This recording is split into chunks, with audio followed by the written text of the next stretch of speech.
Actor എന്നതിനേക്കാൾ കൂടുതൽ നമ്മൾ ഏറ്റവും കൂടുതൽ ഡയനനെ കാണുന്നത് ആസ് ആങ്കർ ആണ്. ഒരു സൂപ്പർ മാർക്കറ്റാണ്, എന്ത് വേണമെങ്കിലും ഉണ്ട്. അതെ, എല്ലാ സാധനങ്ങളും മൾട്ടി ടാസ്കിങ്, മൾട്ടി ടാലന്റഡ്. ഒരു കാര്യം അറിയോ, നിക്കാന് വിളിച്ചില്ല. പാമ്പും വേലായതെന്നാണ് സലീംകുമാർ ഞങ്ങളെ വിശേഷിപ്പിക്കുന്നത്. ഇടയ്ക്കിടയ്ക്ക് ഞാൻ കടിക്കുവാൻ. ഓക്സ്ഫോർഡ് യൂണിവേഴ്സിറ്റിയിൽ ഇവനെ കുറിച്ചൊരു സബ്ജക്റ്റ് ഉണ്ടെന്ന്.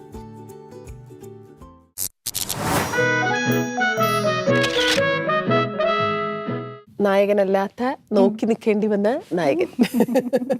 ഞാൻ ഇടയ്ക്ക് വിസിറ്റിംഗ് പ്രൊഫസർ ആയിരുന്നു, കാരണം ഇവരുടെ ഷൂട്ടുള്ള ദിവസം എനിക്കില്ല. അപ്പൊ ഞാൻ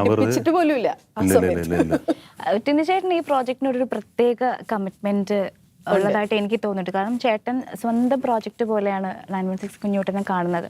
അതുകൊണ്ട് തന്നെ ചേട്ടൻ ഇപ്പോൾ ഈ പറഞ്ഞ പോലെ ഷൂട്ടില്ലാത്ത ദിവസവും സെറ്റിൽ വന്നിട്ട് ചേട്ടൻ്റെ ഒരു പ്രസൻസും എല്ലാം ഒരു വളരെ സ്വന്തം പ്രോജക്റ്റ് പോലെ എനിക്ക് അങ്ങനെ തോന്നിയിട്ടുണ്ട്. ഞാൻ ഏത് പ്രോജക്റ്റിലും അങ്ങനെയാണ്. ഇപ്പൊ പാപ്പലിലും അങ്ങനെ തന്നെ ആയിരുന്നു. നമുക്ക് ഭയങ്കര ഇഷ്ടമാണ് സിനിമ. ഇതിനോട് ഇനി പ്രത്യേകിച്ച് ഒരു സ്നേഹം ഉണ്ടാവും. അത് കാരണം ആരാണ് മെയിൻ റോള് ചെയ്യണം? ജോർജ് സാറ് പറഞ്ഞിട്ടുണ്ട്, ഈ പാപ്പന്റെ പ്രൊമോഷൻ നടക്കണുണ്ടപ്പോ ഇവൻ അവന്റെ മെയിൻ സിനിമ പോലെയാണ് അവൻ നടക്കണമെന്ന് പറഞ്ഞിട്ടുണ്ട്. ജോർജ് സാറ് പറഞ്ഞിട്ടുണ്ട്. അത് ഇന്ത്യയോടുള്ള ക്രൈസാണ്. ഇപ്പൊ ബാഡ് ബോയ്സ് എന്ന് പറഞ്ഞ സിനിമ നടക്കുമ്പോഴും അബാമിന്റെ ആൾക്കാർ പുള്ളിയുടെ സിനിമ പോലെ എനിക്കത് ഇഷ്ടമാണ്, അത് എന്റേതാണെന്നുള്ളത്. പക്ഷെ ഇതെന്ന് പറഞ്ഞിട്ടുണ്ടെങ്കിൽ അങ്ങനെയല്ല, കുറച്ചും കൂടി ക്ലോസ് ടു മൈ ഹാർട്ടാണ്. അതാണ് ഡയാന ഉദ്ദേശിച്ചത്.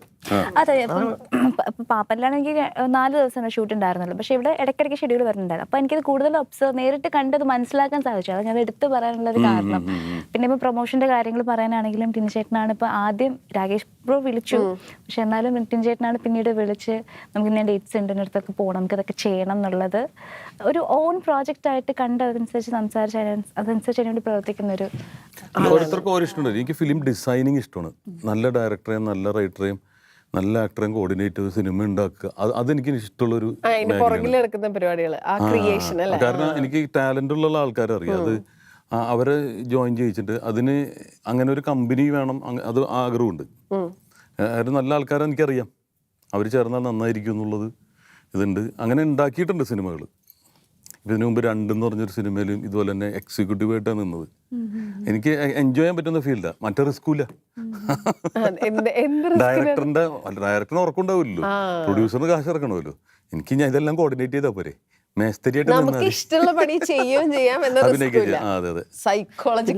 ഇപ്പോഴുള്ള സിനിമകളെല്ലാം ശ്രദ്ധിച്ചറിയാൻ പറ്റും. ഒരു കൂട്ടായ്മയുടെ സിനിമകളാണ് കൂടുതലും ഉണ്ടാവുന്നത്. ഒന്നുകിലും ഫ്രണ്ട്സ് ആയിരിക്കും, അല്ലെങ്കിൽ സ്ഥിരമായിട്ട് സിനിമകൾ ചെയ്യുന്ന ആളുകളായിരിക്കും. അപ്പം സ്വാഭാവികമായിട്ടും നമ്മുടെ ഒരു ഇപ്പം ടിനിയും ഞാനും ഒക്കെ ഒന്നിച്ചെന്ന് പറയുമ്പം ഇതിനകത്തുള്ള പലരും നമുക്ക് അതേപോലെ വേണ്ടപ്പെട്ടവരാണ്. അപ്പോൾ അതുകൊണ്ട് തന്നെ ആ ഒരു സ്വാഭാവികമായ ഒരു ഉത്തരവാദിത്വം നമ്മളിലേക്കൊക്കെ വന്നു ചേരും എന്ന് മാത്രമേ ഉള്ളൂ. മനസ്സിലായി. ഓക്കെ, ഇത് ആക്ടർ എന്നതിനേക്കാൾ കൂടുതൽ നമ്മൾ ഏറ്റവും കൂടുതൽ ഡയനനെ കാണുന്നത് ആസ് ആങ്കർ ആണ്. ഓരോ അത് സ്റ്റേജ് ആയിക്കോട്ടെ, TV ആയിക്കോട്ടെ, എല്ലായിടത്തും പ്രസന്റേഷൻ ഇസ് യുവർ കീ. ഒരു സൂപ്പർ മാർക്കറ്റാണ്, എന്ത് വേണമെങ്കിലും ഉണ്ട്. അതെ, എല്ലാ സാധനങ്ങളും മൾട്ടി ടാസ്കിങ്, മൾട്ടി ടാലന്റഡ് എന്ന് പറയുന്ന പോലെ. അപ്പോൾ ഇപ്പോൾ ഒരുപാട് ആങ്കേഴ്സ് ഉണ്ട്, ഒരുപാട് പേരുണ്ട്, ഇപ്പൊ ഇൻക്ലൂഡിങ് മീ ഒരുപാട് ആളുകളുണ്ട്. പക്ഷെ എന്താ പറയാ, കമ്പാരിറ്റീവ്ലി സീനിയർ ആയിട്ടുള്ള ഒരാളാണല്ലോ. അപ്പൊ ഇങ്ങനെ ഇവരെ 2 പേരെയും കാണുമ്പോൾ, സപ്പോസ് ഒരു ഹൈപ്പോത്തറ്റിക്കൽ ക്വസ്റ്റ്യൻ ആണ്, സപ്പോസ് ഇവരെ ഇന്റർവ്യൂ ചെയ്യുന്നത് താങ്കളാണെങ്കിൽ 2 പേരോടും ഓരോ ചോദ്യം ചോദിക്കണം. ടിനി ചേട്ടനോടും പക്രു ചേട്ടനോടും ചോദിക്കും. അത് ശരി. ഇപ്പൊ എന്നെ സംബന്ധിച്ച് ഇപ്പൊ ഇങ്ങനെ എനിക്ക് ഇവരുടെ ഇടയിൽ ഇങ്ങനെ ഇരിക്കാൻ പറ്റുന്നത് ഒരു വലിയ കാര്യമാണ്. അല്ലെങ്കിൽ ഞാൻ വളരെ അത്ഭുതത്തോടു കൂടി, കാരണം എനിക്ക് വിശ്വസിക്കാൻ പറ്റാത്തൊരു കാര്യം തന്നെയാണ്. കാരണം നമ്മൾ ഒരു 10-20 വർഷങ്ങൾക്ക് മുൻപ് തന്നെ ഇവരെ 2 പേരെയും ഒരു 8 മണിയാകുമ്പോൾ, 8 മണിയാണെന്ന് തോന്നുന്നു, 8 മണിയാകുമ്പോൾ ഇവർ 2 പേരുടെ ഒരു ഷോ വന്ന് നമ്മളത് എല്ലാവരും സവാരിഗിരി മുടങ്ങാണ്ടിരുന്ന് കാണുമായിരുന്നു. പിന്നെ 2 പേരെയും ബിഗ് സ്ക്രീനിലേക്ക് കണ്ടു. ഓക്കെ, നായകനായിട്ടും ഒക്കെ 2 പേരും ഇങ്ങനെ കണ്ടു. പിന്നീട് ഇവർ അറ്റൻഡ് ചെയ്യുന്ന പരിപാടികളിൽ നമുക്ക് പങ്കെടുക്കുവാനുള്ള അവസരങ്ങൾ കിട്ടി. പിന്നെ ഇപ്പം ചേട്ടൻ തന്നെ കോർഡിനേറ്റ് ചെയ്യുന്ന അബ്രോഡ് ഷോകളിൽ എനിക്ക് വർക്ക് ചെയ്യാൻ സാധിച്ചിട്ടുണ്ട്. പിന്നെ ഇതേ അവസാനം ഉദ്ഘാടനങ്ങൾ ചെയ്തിട്ടുണ്ട്. അപ്പൊ ഇതൊരു ഭയങ്കര സ്ലോ ജേർണി ആയിരുന്നു. പിന്നീട് അവസാനം ഇതേ സിനിമയിൽ ഒന്നിക്കാൻ പറ്റിയിട്ടുണ്ട്. അപ്പം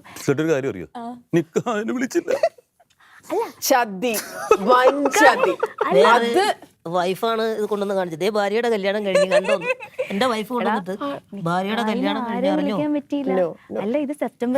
എന്റെ ഷോക്ക് ഒന്ന് ആലോചിച്ച് നോക്കി എത്രത്തോളം ഉണ്ടാവും. സത്യം സത്യം പറഞ്ഞില്ലേ എന്ന് ചോദിച്ചിട്ട് എന്തായിരുന്നു എനിക്കറിയേണ്ട ഇവരുടെ സൗഹൃദത്തിനെ പറ്റിയാണ് അല്ലേ. ഇറ്റ്സ് ബീൻ ശരിയാണ് ഏകദേശം 20+ years ആയിട്ടുള്ള ഒരു നല്ലൊരു ഹെൽത്തി ഒരു സൗഹൃദം ഇവർ തമ്മിലുണ്ട്. ഇതെങ്ങനെയാണ്, എത്രത്തോളം അതിന്റെ ആഴം ഉണ്ടെന്ന് രണ്ടുപേരുടെ വാക്കുന്ന് കേട്ടത്? സീക്രട്ട് കോമ്പറ്റീഷൻ ഇല്ല. എനിക്ക് കിട്ടേണ്ട വേഷം പോലീസിന്റെ വേഷമായിരിക്കും, ഇവന് കിട്ടുന്ന കള്ളനായിരിക്കുള്ളൂ. ഇവൻ ഒരിക്കലും പോലീസായിട്ട് സെലക്ട് ചെയ്യുള്ളൂ. തമാശക്ക് പറഞ്ഞാണ്. അതിന്റെ എന്റെ ഫാൻസ് നിന്നോട് ക്ഷമിക്കൂല. അല്ല, അത് സംഭവിക്കുന്നതാണ്. എവിടെയോ ജനിച്ച രണ്ടുപേര്, എവിടെയോ ജീവിച്ച രണ്ടുപേര് ഒരുമിച്ചൊരു വേദിയിൽ മത്സരിക്കുന്നു, പിന്നെ ഒരുമിച്ച് സഞ്ചരിക്കുന്നു, ഒരുമിച്ച് TV ഷോസ് ചെയ്യുന്നു. ഇതെല്ലാം എഴുതി വെച്ചിട്ടുണ്ട് മുകളിലൊരാൾ ഇങ്ങനെ പോകണം എന്നുള്ളത്. പിന്നെ എനിക്ക് ഏറ്റവും കൂടുതൽ എനിക്കൊരു മോട്ടിവേഷൻ എന്ന് പറയുന്നത് സത്യം പറഞ്ഞ പക്വത തന്നെയാണ്. കാരണം ജീവിതത്തിൽ സക്സസ്ഫുൾ ആയിട്ടുള്ളൊരു മനുഷ്യനാണത്. ഏതെടുത്ത് നോക്കിയാലും പലരും നിരാശരായിട്ടിരിക്കുന്ന ആൾക്കാരുണ്ട്. അപ്പോൾ ഫൈറ്റ് ചെയ്യുക എന്ന് പറഞ്ഞിട്ടുണ്ടെങ്കിൽ ഫൈറ്ററാണ്. ഒരു ഫൈറ്റർ എന്ന് പറഞ്ഞിട്ടുണ്ടെങ്കിൽ എനിക്ക് പക്രുവിനെ കാണിച്ചു കൊടുക്കാൻ പറ്റും. എന്തിനെ നേരിടാൻ. എനിക്കൊരു വാഹനം മേടിക്കാൻ പേടിയായിരുന്നു. ഇവൻ പറഞ്ഞു ധൈര്യമായിട്ട് എടുക്കുമെന്ന് പറഞ്ഞ് ബാക്കി കാര്യങ്ങളൊക്കെ അടഞ്ഞു പോയിക്കോളൂ എന്ന് പറഞ്ഞ് ഒരു ചെറിയ വാഹനത്തിൽ നിന്നും ഒരു വലിയ വാഹനം മേടിക്കും, സ്കോർപ്പിയോ. അത് ഇവൻ്റെ അടവായിരുന്നു. പിന്നീടാണ് ഞാൻ ഇവനെ സുഖിച്ച് യാത്ര ചെയ്യാനുള്ളൊരു അപ്പൊ അങ്ങനെയുള്ള പല എൻ്റെ വിവാഹത്തിന് അത് തീരുമാനിക്കാൻ വേണ്ടിയിട്ട് പോയിട്ടുള്ള ഒരു കാരണം വരാം. എൻ്റെ അപ്പം പറഞ്ഞു നീ പോയാൽ കല്യാണം മുടങ്ങൂട്ടോ, അവൻ വരട്ടെ എന്ന് പറഞ്ഞു കൂടെ എന്തെങ്കിലും പറഞ്ഞിട്ട് നമ്മളപ്പോഴും വായ തുറന്ന് ഉള്ളത് തുറന്നു പറയുന്നുള്ളൂ. അപ്പോൾ അങ്ങനെ ജീവിതത്തിൻ്റെ പ്രധാന ഇതിലും ഒക്കെ ഒരു മാതൃകയാകാൻ പറ്റുന്നതും. കാരണം ഒരു പ്രാവശ്യം ഞാൻ എയർപോർട്ടിൽ നിൽക്കുമ്പോൾ, ബാംഗ്ലൂർ എയർപോർട്ടിൽ നിൽക്കുമ്പോൾ ഒരാളൊന്ന് പരിചയപ്പെട്ടു. അയാൾ ഇംഗ്ലീഷിലാണ് ഇപ്പോൾ ചോദിച്ചത്, താങ്കളുടെ കൂടെ ഉള്ള ഒരാളില്ലേ. അപ്പോൾ ഞെട്ടിപ്പോയൊരു സംഭവം എന്താ പറയുക, ഓക്സ്ഫോർഡ് യൂണിവേഴ്സിറ്റിയിൽ ഇവനെ കുറിച്ചൊരു സബ്ജക്റ്റ് ഉണ്ടെന്ന്. ഞാൻ പോവാ. ഇത് വെറുതെ പറഞ്ഞതല്ല, പ്രബന്ധം അവതരിപ്പിക്കാൻ പോവാ. അല്ല അവര് എങ്ങനെയാണ് മോട്ടിവേഷൻ കൊടുക്കാനും അതിനു വേണ്ടിയിട്ട് ചിലപ്പോൾ. അപ്പം ഞാൻ കിടുങ്ങിപ്പോയിതേ, എൻ്റെ കൂടെയുള്ള ആ സ്വർണ്ണഖനിയെ ഞാൻ തിരിച്ചറിഞ്ഞില്ലേ. അല്ല, ഇത് ഗിന്നസ് ബുക്ക് ഓഫ് വേൾഡ് റെക്കോർഡ്സിൽ വന്ന അതിൻ്റെ ഇതിൽ നിന്ന് ഇത് എടുത്ത് പഠിച്ചതായിരിക്കും അവര്. അപ്പം അങ്ങനെ ഒരാളെ നമുക്ക് ജീവിതത്തിൽ ദൈവം കൂട്ടിമുട്ടിച്ചിട്ടുണ്ടെങ്കിൽ ഒരുപാട് പഠിക്കാനുള്ള ഒരു കാര്യമായിരിക്കും. അപ്പോൾ ഒരു പഠനം മാത്രമല്ല നമ്മുടേതായുള്ള അത് എന്താന്ന് വെച്ചിട്ടുണ്ടെങ്കിൽ അതിന് പറഞ്ഞ കൃത്യമായിട്ടുള്ളൊരു വാക്കറിയില്ല. നമ്മുടെ കൂടെ നമ്മൾ കാണാത്ത കുറെ കാര്യങ്ങൾ നമ്മുടെ കൂടെ ഉണ്ടാവും. അതായിരിക്കും നമ്മുടെ ജീവിതത്തിൽ മുന്നോട്ട് നയിക്കുന്നത്. അപ്പോൾ അങ്ങനെ അറിയാതെ എൻ്റെ കൺമുന്നിലേക്ക് വരികയും അതെൻ്റെ ഒരു മുന്നിലോട്ടുള്ള വിജയത്തിലേക്ക് നയിക്കാനും. പിന്നെ ചെയ്തതെല്ലാം സക്സസ്ഫുൾ ആയിരുന്നു. ഒരു കട ഉദ്ഘാടനം ചെയ്തിട്ടുണ്ടെങ്കിൽ അത് സക്സസ്ഫുൾ ആണ്. അപ്പം ആ കോമ്പിനേഷൻ എപ്പോഴും നല്ലതല്ലേ. അപ്പം ഈ സിനിമയിലും അങ്ങനെ ഒരു കോമ്പിനേഷൻ വരുന്നത് ഒരു സക്സസ്ഫുൾ തുടക്കത്തിനായിരിക്കും. ഇത് ഔട്ട്സ്റ്റാൻഡിങ് ഭയങ്കര ബ്ലോക്ക് ബസ്റ്റർ എന്നൊന്നും അല്ല പറയുന്നത്. ഇതൊരു തുടക്കമായിരിക്കും സിനിമയിൽ. കാരണം ഇതുകൊണ്ട് നമ്മൾ നിർത്തുന്നില്ല. അപ്പൊ അത് ആ കോമ്പിനേഷൻ ജനങ്ങൾക്ക് ഇഷ്ടമുള്ളതാണ്. അപ്പൊ അത് ഇഷ്ടപ്പെടും. എന്നോട് ചേട്ടാ, എന്തുകൊണ്ടാണ് ഇങ്ങനെ നിങ്ങൾ ഇങ്ങനെ മുന്നോട്ട് അതിന്റെ കണ്ടിന്യൂഷൻ ആയിട്ട് ഞാൻ ഒരു ചോദ്യം ചോദിക്കട്ടെ. നിങ്ങൾ തമ്മിൽ ഇപ്പൊ എല്ലാ കോമ്പോസിലും അവര് പരസ്പരം പറയുന്നത് നീ ഇങ്ങനെ ചെയ്യരുത് കേട്ടോ എന്ന് പറയുന്ന കാര്യങ്ങൾ ഞങ്ങൾ തമ്മിൽ അഭിപ്രായ വ്യത്യാസങ്ങളുണ്ട്. ലോകത്തൊരിക്കലും ഇവര് കൂടുതലെന്ന് വിചാരിക്കുന്നുണ്ടാവും. എന്ന് വെച്ച് കഴിഞ്ഞാൽ ടിനിയുടെ സ്വഭാവം എൻ്റെ സ്വഭാവം അങ്ങനത്തെ ഒരു ഇച്ചിരി എന്ന് വെച്ച് കഴിഞ്ഞാൽ അന്നേരം ഞങ്ങൾ തമ്മിൽ ചിലപ്പോൾ ഭയങ്കരമായിട്ട് പ്രശ്നങ്ങളുണ്ടാക്കും. ട്രിപ്പൊക്കെ പോകുമ്പോഴാണെങ്കിലും ഞങ്ങൾ അങ്ങോട്ടും ഇങ്ങോട്ടും വഴക്കൊക്കെ ഉണ്ടാക്കിയിട്ടുണ്ട്. പക്ഷെ അതൊന്നും അധികം ആ പിണക്കം അങ്ങനെ വെച്ചോണ്ടിരിക്കാറില്ല. അത് പിന്നീട് പെട്ടെന്ന് തന്നെ വളരെ ചുരുങ്ങിയ സമയം കൊണ്ട് തന്നെ കാര്യങ്ങൾക്ക് രണ്ടുപേർക്കും മനസ്സിലാവും. അതൊരു ചിലപ്പോൾ ഈ പറഞ്ഞ ഇപ്പം ടിനി പറഞ്ഞ പോലെ തന്നെ മാനസികമായിട്ടുള്ള ഒരു അടുപ്പത്തിൻ്റെ അതിനകത്ത് നിന്നിട്ട് അങ്ങനെയുള്ളൊരു കാര്യം കൊണ്ടായിരിക്കും. ഈ ചെയ്യരുതെന്ന് പറയുന്ന കാര്യങ്ങൾ ഉണ്ടാവുമല്ലോ.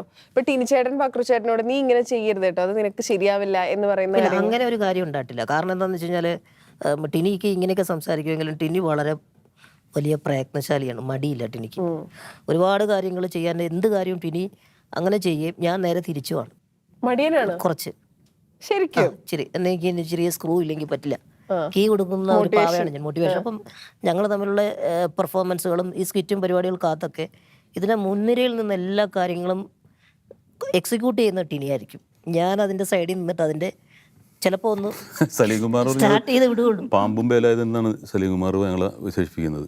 പാമ്പും വേലായുധൻ എന്ന് പറഞ്ഞ് കേട്ടിട്ടില്ല? എന്ന് വെച്ചാൽ എന്നെ കൊണ്ടാണ് കേട്ടിട്ടില്ല. ആ മരിച്ചുപോയി, പുള്ളി പാമ്പിന്റെ കടിയേറ്റാ മരിച്ചത്. അത് ഇവിടെ എങ്ങനെ അല്ല, ഇടയ്ക്കിടയ്ക്ക് ഞാൻ കടിക്കുവാൻ. പാമ്പ് മേലേതെന്ന് പറഞ്ഞിട്ടുണ്ടെങ്കിൽ നിങ്ങളുടെ കർണന്മാർക്കൊക്കെ അറിയാൻ പറ്റും. അതായത് അത് ഈ ഫേമസ് പാമ്പിനെ ആയിരുന്നു. കൊണ്ട് പുള്ളി പാമ്പായിട്ട് നടക്കുന്ന ഒരാളാണ്. പുള്ളിയുടെ ഒരു ആയുധം. മകുടിയൊക്കെ ആയിട്ട് ഇങ്ങനെ നടക്കുന്നത്. എന്റെ പുള്ളി പാമ്പിന്റെ കൊത്തായിട്ടാണോ വെച്ചത്? ആ പാമ്പിന്റെ സെയിം പാമ്പിന്റെ ഇല്ല, സലീംജി പറഞ്ഞെന്താന്ന് വെച്ചാൽ വേറൊന്നുമില്ല, അത് മരിക്കുന്നതിന് മുമ്പ് പറഞ്ഞ, കൊത്ത് കിട്ടുന്നതിന് മുമ്പ് പറഞ്ഞ, ഇത് കൊത്ത് കിട്ടിയിട്ടല്ല, അത് വേറെ പാമ്പിന്റെ കടിയായിട്ടാ. അത് വേറെ പാമ്പാണ്, ഈ പാമ്പല്ല. രണ്ടാമത് പുള്ളി ഉദ്ദേശം എന്താണെന്നറിയോ? വേലായുധന് സ്വന്തമായിട്ട് കഴിവൊന്നുമില്ല, ഈ പാമ്പിനെയും കൊണ്ട് നടന്ന് പൈസ ഉണ്ടാക്കുക എന്ന് പറഞ്ഞു ഞങ്ങളെ പാമ്പ് ഇവര് വെറുതെ ഓരോ നമ്മളെ മറ്റേ തിരിപ്പിക്കാൻ ട്രാക്ക് മാറ്റി വിടാൻ വേണ്ടിട്ട് ഓരോന്ന് ഇങ്ങനെ പറയണാണ്. പക്രുചേട്ടൻ നല്ലൊരു ഫാമിലി പേഴ്സണും കൂടിയാണ് കേട്ടോ. കുഞ്ഞൂട്ടന്റെ സമയത്താണ് അല്ലെ, കുഞ്ഞുമോള് അവർക്ക് ഏകദേശം 1 വയസ്സാകുന്ന ആ സമയമാണെന്ന് തോന്നുന്നില്ല, അവര് ലൊക്കേഷനിലൊക്കെ വന്നിട്ടുണ്ട്. മൂത്ത മോളെ കാണാൻ എൻ്റെ ഒബ്സർവേഷനിൽ ചേട്ടന്റെ ഒരു ഛായയും കാര്യങ്ങളും, രണ്ടാമത്തെ ആള് ചേച്ചിയെ പോലെയാണ്. എന്ത് പറയുന്നു രണ്ടുപേരും? കുഞ്ഞുമോൾ രണ്ടുപേരും സുഖമായിട്ടിരിക്കുന്നു. പിന്നെ തീർച്ചയായിട്ടും മോളിപ്പോ 2 വയസ്സായി. പിന്നെ മൂത്ത മോള് എക്സാം എല്ലാം കഴിഞ്ഞിട്ട് വീട്ടില് വളരെ സന്തോഷപൂർവ്വം അങ്ങനെ അങ്ങോട്ട് പോകും. ഇവർക്ക് ആരുടെ സ്വഭാവമാണ് നിങ്ങൾ രണ്ടുപേരില്?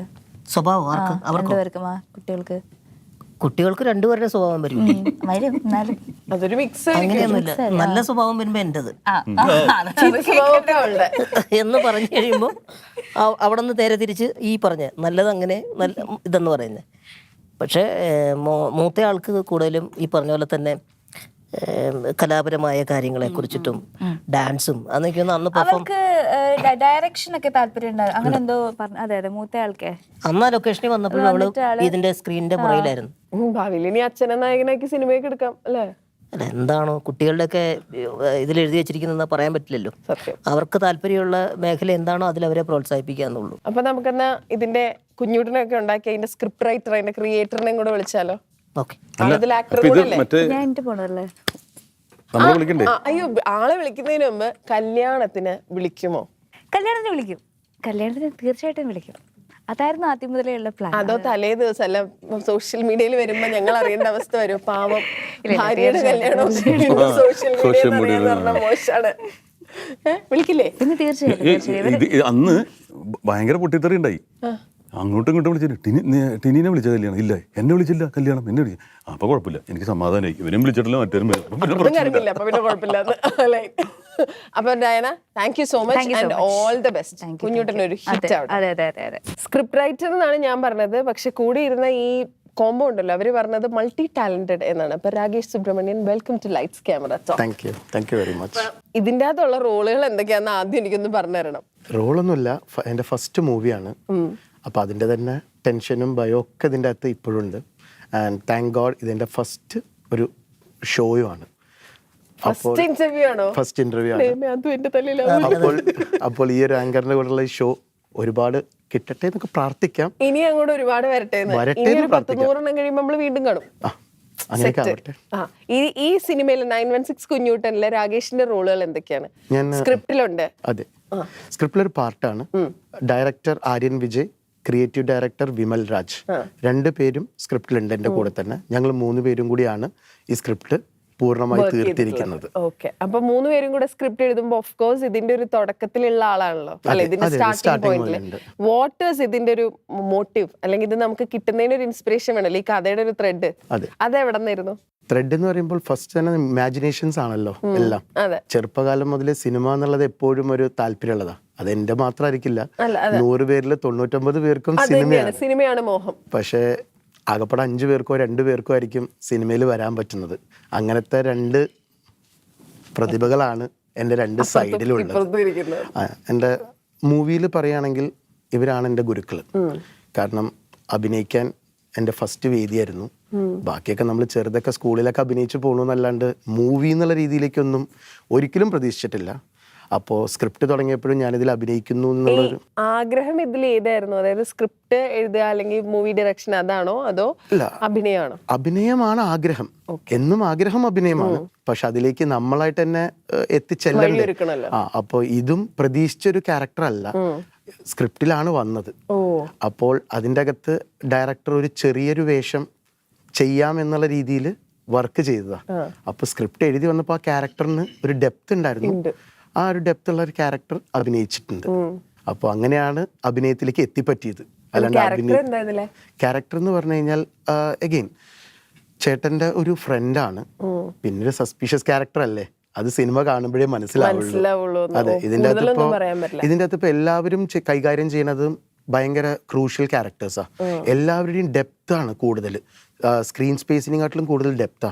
ഇപ്പൊ പറയുമ്പോൾ ടിനിച്ചേട്ടന്റെ ക്യാരക്ടറും എന്നെ പോലെ തന്നെ അല്ലെങ്കിൽ അതിനെക്കാട്ടിലും കൂടുതൽ ഡെപ്തിന് വരുന്ന ക്യാരക്ടർ ആയിരിക്കും, ഡ്യൂറേഷനെക്കാട്ടിലും കൂടുതൽ. അപ്പോൾ അല്ല, എനിക്ക് ആദ്യം ഇവര് ഡിസ്കസ് ചെയ്തിട്ട് പക്രു പറഞ്ഞു എൻ്റെ ഫാദറിന്റെ ക്യാരക്ടർ വേണമെങ്കിൽ ഞാൻ ചെയ്യാന്ന് പറഞ്ഞു. ഒരു സിനിമാക്കാരെന്ന രീതി 100% ഇഷ്ടപ്പെടുന്നു. ഞാൻ പറഞ്ഞു അത് ഒരിക്കലും ചെയ്യരുത്, കാരണം ഒരു ഫാൻസി ഡ്രസ്സായി പോകും. അതിന് കോട്ടയം രമേഷിനെ പോലെ ഇത്രയും ലെജൻഡായിട്ടുള്ളൊരു ആൾക്കാരുള്ളപ്പോൾ. അപ്പോൾ ഈ ഡ്യൂറേഷൻ്റെ കാര്യം പറഞ്ഞതുകൊണ്ടാണ് എനിക്കത് മതി, എൻ്റെ ഒരു സ്കില്ല് അവിടെ പെർഫോം ചെയ്താൽ മതി, അല്ലാണ്ട് ഒരു സിനിമേനെ നശിപ്പിക്കാൻ വേണ്ടിയിട്ടൊരു ഭാഗമാവരുത് ഞാൻ. അത് ഞാൻ പറഞ്ഞില്ല, ഡ്യൂറേഷനൊക്കെ ഇവർ തരാൻ തയ്യാറായിരുന്നു, രണ്ടുപേരും തയ്യാറാണ്. പക്ഷെ അതല്ല എനിക്ക് വേണ്ടത്. പിന്നെ സിനിമ കഴിഞ്ഞിട്ട് കണ്ട രീതിയിൽ എൻ്റെ ഒരു അഭിപ്രായം, എനിക്ക് ഇവർ രണ്ടുപേരുടെ ക്യാരക്ടറും ഭയങ്കര ഇഷ്ടമായി. അപ്പോൾ അത് എൻ്റെ ക്യാരക്ടറൊന്നല്ല, എനിക്ക് ഇവർ രണ്ടുപേരുടെയും ക്യാരക്ടേഴ്സ് ഭയങ്കര ഇഷ്ടപ്പെട്ടതാണ്. അപ്പോൾ അതിൽ നിന്നും എന്താണെന്ന് വെച്ചാൽ രാകേഷ് തുടക്കക്കാരനാണെങ്കിലും രാകേഷ് ഭയങ്കര ബ്രില്യൻ്റാണ്. കാരണം പെട്ടെന്ന് തന്നെ അഭിനയത്തിൻ്റെ നമ്മളോട് കാര്യങ്ങൾ ചോദിക്കുകയും ആ ചോദിച്ച് അല്ല കാര്യങ്ങൾ പുള്ളി മനസ്സിലാക്കി എന്ന് പറഞ്ഞാലും എനിക്ക് തോന്നി അസാധ്യമായ സ്ക്രീൻ പ്രസൻസ് ഉണ്ട്. പലപ്പോഴും വളരെ ലൈറ്റായിട്ടുള്ള പല കാര്യങ്ങളും പുള്ളിയുടെ ആ ഒരു പെർഫോമൻസിൽ അത് നന്നായിട്ട് വരുന്നത് ഇതിനകത്ത് നമ്മൾ കണ്ടിട്ടുണ്ട്. അപ്പോൾ കൂട്ടുകാരെന്നുള്ള രീതിയിൽ ഞങ്ങൾ തമ്മിൽ കുറച്ചേറെ കോമ്പിനേഷൻസ് ഉണ്ട് ഇതിൽ.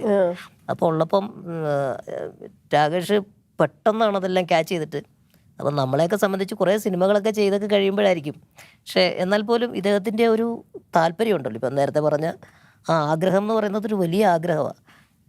എനിക്ക് ഞാൻ എന്നിട്ട് രാകേഷിനോട് ചോദിച്ചു, നിങ്ങൾ ഈ അഭിനയ കളരിയോ അങ്ങനെ എന്തെങ്കിലും ഇതിൽ പോയിട്ടുണ്ടോ? ഇല്ല ചേട്ടാ, ഞാൻ ആദ്യമായിട്ടാണ്, നിങ്ങൾ പറഞ്ഞു തന്നാൽ മതി, അതുപോലെ ഞാൻ ചെയ്യാം. അപ്പോൾ എന്ത് പറയുന്നു അത് കറക്റ്റ് ടൈമിങ്ങിൽ രാകേഷ് അത് കൃത്യമായിട്ട് ചെയ്യുന്നു എന്നാണ്. പിന്നെ എനിക്ക് തോന്നുന്നു കുറച്ച് ആയോധന കലയൊക്കെ പഠിച്ചിട്ടുണ്ടെന്ന് തോന്നില്ലേ, കരാട്ടയും അത്യാവശ്യം അങ്ങനെയൊക്കെയുള്ള കാര്യങ്ങളൊക്കെ അദ്ദേഹത്തിന് വശമുണ്ട്. അപ്പൊ what is your experience with cinema? അതായത് ഇപ്പൊ നമ്മളൊരു സ്ക്രിപ്റ്റിൽ കൈയടത്തണമെങ്കിൽ നമുക്ക് സിനിമയെ കുറിച്ച് എന്തെങ്കിലും അറിയണമല്ലോ. അപ്പൊ അതിന്റെ പാസ്റ്റിൽ വാട്ട് ഈസ് യുവർ എക്സ്പീരിയൻസ്? പാസ്റ്റിൽ എന്ന് പറഞ്ഞു കഴിഞ്ഞാൽ മേ ബി 12th പഠിക്കുമ്പോൾ തന്നെ സാലു ജോർജ് ഏട്ടൻ ക്യാമറമാൻ ആയിരുന്നു. ആളായിരുന്നു അന്ന് ഫസ്റ്റ് മൂവിയിലേക്ക് എന്നുള്ള രീതിയിലേക്ക് വരാൻ വേണ്ടിയിട്ട് പ്രോത്സാഹിപ്പിച്ചത്. അപ്പം അന്ന് അങ്ങനെ ജയസൂര്യ അങ്ങനെയൊക്കെ അഭിനയിച്ചുകൊണ്ടിരിക്കുന്ന സമയത്ത് ജയൻ ചേട്ടൻ്റെ ഒക്കെ നെക്സ്റ്റ് ഒരു മൂവിയിലേക്ക് വെയിറ്റ് ചെയ്യാന്ന് പറഞ്ഞു. പക്ഷേ ഞാൻ മർച്ചന്റ് നേവിയിലാണ്. അപ്പോൾ ഐദർ കരിയർ അല്ലെങ്കിൽ ആക്ടിങ്, ഏതെങ്കിലും ഒരെണ്ണത്തിലേക്ക് നിൽക്കേണ്ടി വരും, ഒന്നില്ലെങ്കിൽ കര അല്ലെങ്കിൽ കടല് അല്ലേ. അപ്പോൾ എന്നാൽ കരിയർ എന്നുള്ള രീതിയിലേക്ക് അങ്ങോട്ട് പോയി. അപ്പോൾ സിനിമാമോഹം എന്നും തീർന്നു എന്ന് വിചാരിച്ചതാണ്. അവിടെ നിന്ന് കറങ്ങി തിരിഞ്ഞ് വന്ന് ഡയറക്ടർ വേറൊരു തമിഴ് മൂവി ചെയ്യുന്ന സ്ഥലത്ത് ഒരു ക്യാരക്ടറിന് വേണ്ടി വിളിച്ച്, ഒരു ഡോക്ടറിന്റെ ക്യാരക്ടറായിരുന്നു. അപ്പോൾ അത് നിൽക്കുമായിരുന്നു. അപ്പോൾ അതങ്ങനെ കോവിഡിൽ ആളുടെ വർക്ക് കംപ്ലീറ്റ് ആയില്ല, അപ്പോൾ സ്റ്റക്കായി. അപ്പോൾ അതിനുശേഷം ഇരിക്കുമ്പോൾ നമ്മളെപ്പോഴും കഥകൾ എനിക്കിഷ്ടമാണ്. ഇപ്പോൾ ബേസിക്കലി പറയുകയാണെങ്കിൽ ചെറുപ്പത്തിൽ തിയേറ്ററിൽ മിക്ക സിനിമയ്ക്കും പോവും. പക്ഷേ എനിക്ക് ഭയങ്കര വിഷമം വന്നൊരു സംഭവം ഉള്ളത്, അത്ഭുതദീപം എനിക്ക് കാണാൻ പറ്റിയില്ല തിയേറ്ററിൽ പോയിട്ട്. അപ്പോൾ ഞാനങ്ങനെ വിഷമിച്ചിരുന്നപ്പോൾ അച്ഛനും അമ്മയും എനിക്ക് അതിൻ്റെ CD ആണ് വാങ്ങിച്ചത്. അപ്പോൾ എൻ്റെ കയ്യിലുള്ളത് CD-യാണ്. അപ്പോൾ ഈ CD ഇട്ടിട്ട് എപ്പോഴും ഞാൻ ഭക്ഷണം കഴിക്കുമ്പോൾ കാണുന്ന സിനിമ ഇതാ. അപ്പോൾ അതിൻ്റെ അകത്ത് സ്റ്റാർട്ടിങ് തന്നെ ആ ഒരു ട്യൂണാണ് എനിക്ക് എന്നും അപ്പം മുതലേ ക്യാച്ച് ചെയ്യാണ്. ആ ഒരു സ്റ്റാർട്ടിങ് തനനാനേ നാനനനനേ തനനാനേ നനേ നനേ തനനാനേ നാനനനനേ തനനനനേ തനനനനേ. അപ്പോൾ അന്ന് മുതൽ എനിക്ക് പക്രുച്ചേട്ടനോടൊരു ഭയങ്കര താല്പര്യം. അത് കഴിഞ്ഞ് കുറേ കാലം കഴിഞ്ഞ് എനിക്ക് ഭയങ്കര ഇഷ്ടപ്പെട്ടൊരു മൂവിയാണ് വെള്ളിമൂങ്ങ. അപ്പോൾ വെള്ളിമൂങ്ങയിൽ ശരിക്കും പറഞ്ഞാൽ ടിൻചേട്ടൻ ഇത്തിരി ചെറിയ ക്യാരക്ടർ ആണെങ്കിലും ആ ക്യാരക്ടർ ആ മൂവീനെ വേറെ ലെവലിലേക്ക് കൊണ്ടുപോയി. ഓരോരോ സ്റ്റേജസിലും. അപ്പോൾ അങ്ങനെ ഓരോരോ കഥകൾ എഴുതുമ്പോൾ ഇതിൻ്റെ അകത്ത് ഡയറക്ടറിൻ്റെ ആയിരുന്നു ഇനീഷ്യൽ സ്റ്റോറി. ആ സ്റ്റോറി പിന്നെ ഞങ്ങൾ രണ്ടുപേരും ഇരുന്ന് ഡെവലപ്പ് ചെയ്ത് കുറേ സീക്വൻസസ്, അതായത് സെക്കൻഡ് ഹാഫൊക്കെ മൊത്തം മാറി ഇന്നുള്ള ഈ ഒരു കഥയിലേക്ക് എത്തുകയാണ് ചെയ്തത്. അതും സ്ക്രിപ്റ്റിംഗ് ഏകദേശം 1.5 കൊല്ലത്തോളം ഡിസ്കഷൻസും കാര്യങ്ങളും കഴിഞ്ഞ് എടുത്ത്. കാരണം ഒരു സിനിമ നാളെ തന്നെ തുടങ്ങണമെന്ന് വിചാരിച്ച് തുടങ്ങിയതല്ല. അതായപ്പോൾ ഓരോരുത്തരെയും എഴുതുമ്പോൾ തന്നെ ആ ക്യാരക്ടേഴ്സിലേക്ക് ആര് വരണം, എന്നുള്ള രീതിയിലൊക്കെ പ്ലാൻ ചെയ്തിട്ട് വന്നൊരു മൂവിയാണിത്. അതുപോലെ തന്നെ രാകേഷാണ് ഇതിൻ്റെ പ്രൊഡക്ഷൻ സപ്പോർട്ട് എല്ലാം റെഡിയാക്കി. മോർസ് ആൻഡ് ഡ്രാഗണുമായിട്ട് കണക്ട് ചെയ്തിരിക്കുന്നതും അതിൻ്റെ കാര്യങ്ങളെല്ലാം രാകേഷ് തന്നെയാണ് ചെയ്തിരിക്കുന്നത്. ഇപ്പൊ ഇതിന്റെ ഒരു ഓൾ ഇൻ ഓൾ ആളാണ്. അല്ല, അതിൻ്റെ കാരണം രാകേഷ് ഇല്ലെങ്കിൽ ഈ സിനിമ ഉണ്ടാവില്ല. കാരണം രാകേഷ് എല്ലാ കാര്യങ്ങളും മുന്നിട്ട് നിന്ന് ഇതിൻ്റെ പ്രൊഡക്ഷൻ്റെ സപ്പോർട്ടും മറ്റു കാര്യങ്ങളും എല്ലാം നിന്നത് കൊണ്ടാണ് ഈ പ്രൊജക്റ്റ് ഇങ്ങനെ ഓണായി നിന്നിരിക്കുന്നത്. ഓണായിട്ടിരിക്കുന്നത്. ഇപ്പം അത് ഓണാണ്, റിലീസ് ആവാൻ വേണ്ടി വെയിറ്റ് ചെയ്യാണ്. അപ്പോൾ ഒരുപാട് പേരുടെ പ്രയത്നം, നിങ്ങളുടെ ഒക്കെ സ്വപ്നം, നിങ്ങളുടെ ഹാർഡ് വർക്ക്, ഇതെല്ലാം നമ്മൾ പറയില്ലേ വർത്ത് ഇറ്റ് എന്ന് പറയുന്നത് പോലെ ഞങ്ങൾ പ്രേക്ഷകർക്ക് തോന്നട്ടെ. All the best and thank you so much. Thank you very much.